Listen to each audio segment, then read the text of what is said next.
Hi guys, कैसे हैं आप लोग। आज हम लोगों को क्या पढ़ना है। आज मैं आपको एक नया टॉपिक पढ़ाऊंगा which is known as calculation of percentage composition of A compound. It is a topic of class 9, class 10, class 11। किसी भी केमिकल कंपाउंड का परसेंटेज कंपोजिशन हम कैसे फाइंड करेंगे आज मैं आपको बताऊंगा। अगर आप इसको ध्यान से देख लेंगे तो इन फ्यूचर आप किसी भी केमिकल कंपाउंड का परसेंटेज कंपोजिशन बड़े ही आसानी से निकाल सकते हैं। ये बहुत ही आसान होता है। परसेंटेज कंपोजिशन निकालने के लिए मान लिया आपने कोई कंपाउंड लिया, सपोज के लिए आपने कंपाउंड इजी वे में बता रहा हूँ कार्बन डाइऑक्साइड ले लिया। तो कार्बन डाइऑक्साइड आपने लिया तो इस कार्बन डाइऑक्साइड में आपने देखा कि 1 कार्बन एंड 2 ऑक्सीजन। ये ध्यान रखेंगे 1 carbon atom and 2 oxygen atoms are there. तो इस तरह से हम इसमें परसेंटेज कंपोजिशन कार्बन और ऑक्सीजन दोनों का निकालेंगे। तो क्वेश्चन क्या हो सकता है, मान लीजिए फाइंड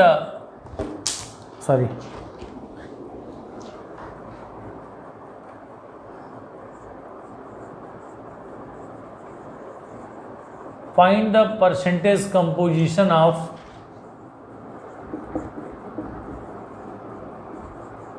कार्बन डाइऑक्साइड।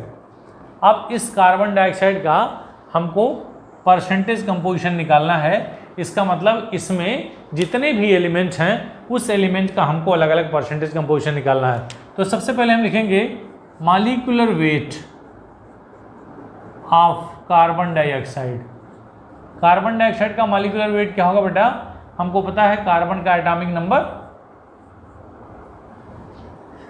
नंबर 6 और मास नंबर 12 होता है। तो मास नंबर को हम ऐड करेंगे तो मॉलिक्यूलर वेट आ जाएगा। कार्बन की वैल्यू हो गई 12 प्लस 2 ऑक्सीजन्स एंड एक ऑक्सीजन का एटॉमिक मास 16, तो वैल्यू हो गई 12 प्लस 32 इज इक्वल टू 44। तो इस तरह से हमने देखा molecular weight of carbon dioxide is equal to 44। अगर वो ग्राम में दिया है मॉलिक्यूलर वेट निकालना है, ग्राम मॉलिक्यूलर मास निकालेंगे या ग्राम मॉलिक्यूलर वेट निकालेंगे तो ग्राम में होगा। Otherwise standard unit is equal to AMU या U के नाम से हम उसको जानते हैं। तो लिखेंगे यहाँ परसेंटेज ऑफ कार्बन, इसमें 2 एलिमेंट हैं इस कंपोनेंट में, कार्बन और ऑक्सीजन। तो कार्बन का निकालेंगे तो हम लिख सकते हैं मास of the carbon divide by mass of the, एक बार लिखेंगे मास ऑफ कार्बन अपॉन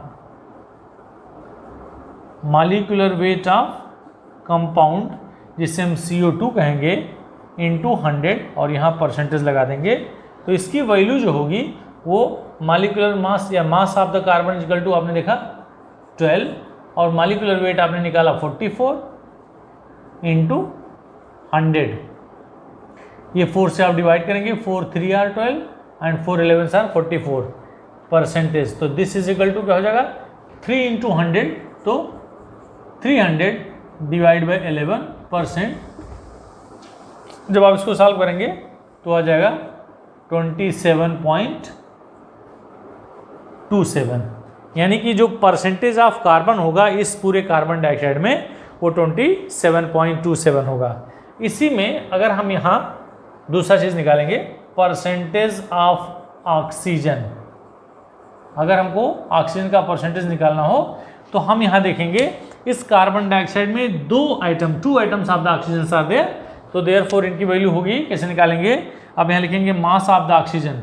तो मास ऑफ द ऑक्सीजन क्या हो जाएगा 2 इंटू 16, 2 ऑक्सीजन था तो लिखेंगे 2 इंटू 16 डिवाइड बाई 44 इंटू 100। तो इसकी वैल्यू हो गई 32 अपॉन 44 इंटू 100 और यहाँ से 4 8s are and 4 11s are. तो this is equal to 800 upon 11% और इसकी वैल्यू हो गई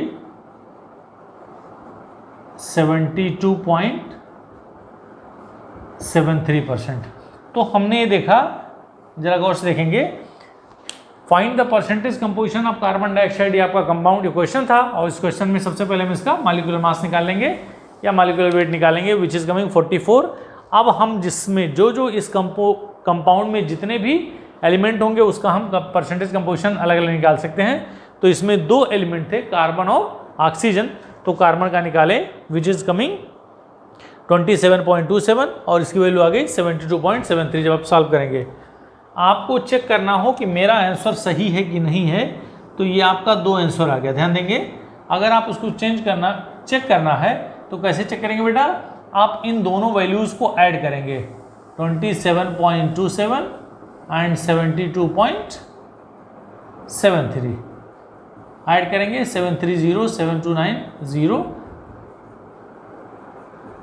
ये देखिए आपने 100% is coming, the total percentage is coming 100, तो हम ये जान लेंगे कि मेरा परसेंटेज कंपोजिशन सही है। तो इस तरह से मैं आपको एक और एग्जांपल बताऊंगा, उस एग्जांपल के बेस पे आप चल देखते हैं, फिर से निकाल सकते हैं।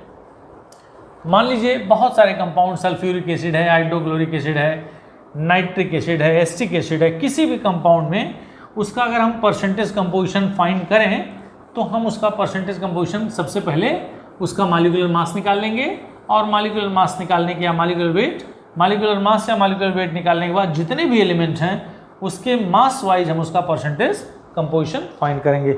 चल देखते हैं, एक एग्जांपल मैं आपको लेता हूँ। कैलकुलेट, मान लीजिए क्वेश्चन है calculate the percentage composition of,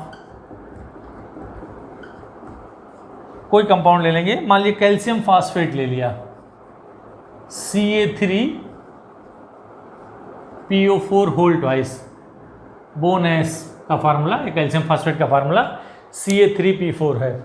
तो सबसे पहला काम हमें देखेंगे, कैल्शियम फास्फेट में एक कैल्शियम है, कैल्शियम एलिमेंट है, एटम है, फास्फोरस एटम है और ऑक्सीजन, 3 एटम दिखाई दे रहे हैं, 3 एलिमेंट्स दिखाई दे रहे हैं। इन तीनों एलिमेंट का हम अलग अलग परसेंटेज कंपोजिशन फाइंड करेंगे। तो सबसे पहला हम क्या करेंगे, molecular weight of calcium phosphate, formula Ca3PO4 whole twice. अब चलिए जरा देखते हैं कैल्शियम फास्फेट का मॉलिक्यूलर वेट क्या होगा बेटा, 3 कैल्शियम, यहाँ ध्यान देंगे तो लिखेंगे 3 इंटू कैल्शियम का जो एटॉमिक मास होता है वो 40 होता है। ये हो गया, 3 कैल्शियम था तो हमने 3 इंटू 40 कर दिया, प्लस यहाँ ये ट्वाइस है, इसका मतलब 2 से मल्टीप्लाई करेंगे। फास्फोरस का एटॉमिक मास होता है बेटा 31 और प्लस ऑक्सीजन का होता है 16, तो 16 में 4 से मल्टीप्लाई करेंगे तो लिखेंगे 4 इंटू 16। इसको सॉल्व करेंगे 120 प्लस 2 31 प्लस 64, इसको फिर सॉल्व करेंगे तो हो जाएगा 120 plus 2 into 95, this is equal to, इसे क्या हम लिख देंगे 120 प्लस 190 विच इज कमिंग 310।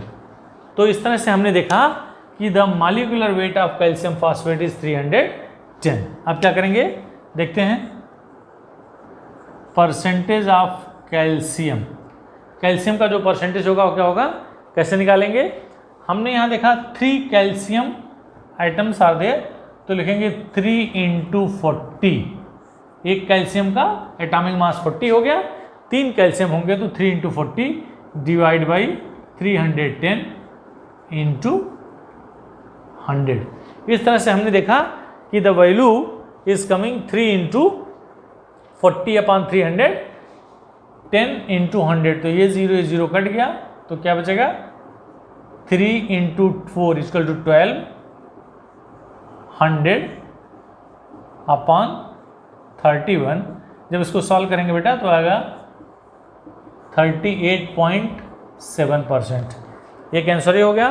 फिर दूसरा लिखेंगे परसेंटेज ऑफ कैल्शियम के बाद बारी आती है फास्फोरस की, तो फास्फोरस, कितने फास्फोरस हैं यहाँ, 2 फास्फोरस आइटम्स आर देयर, तो लिखेंगे 2 इंटू 31 अपॉन 310 इंटू 100, ये हो गया। अब ये 0 इस 0 से कट गया, 31 कट गया, तो क्या बचा बेटा 2 इंटू 10 इजिकल टू 20%।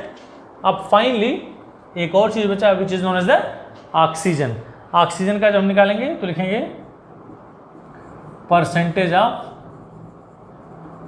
ऑक्सीजन। कैसे निकालेंगे, कितने ऑक्सीजन है, यहाँ देखिए 4 × 2 इज इक्वल टू 8, तो लिखेंगे 8 × 16 डिवाइड बाई 310 × 100, ये इसका परसेंटेज होगा। तो क्या हो जाएगा बेटा, 16 8 128/310 × 10। जब इसको सॉल्व करेंगे ये 0 इससे कट गया तो 1280/31%।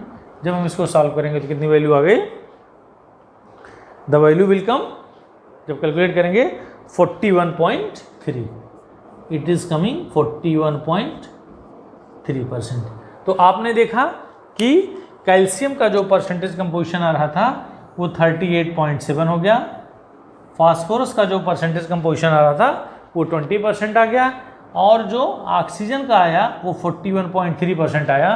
अब आप कैसे चेक करोगे, अगर आपको चेक करना है कि how to see that is it is correct और नॉट करेक्ट, तो हमने आपको एक मेथड बताया कि जितना भी परसेंटेज कंपोजिशन आ रहा है उस परसेंटेज कंपोजिशन को हम ऐड करेंगे।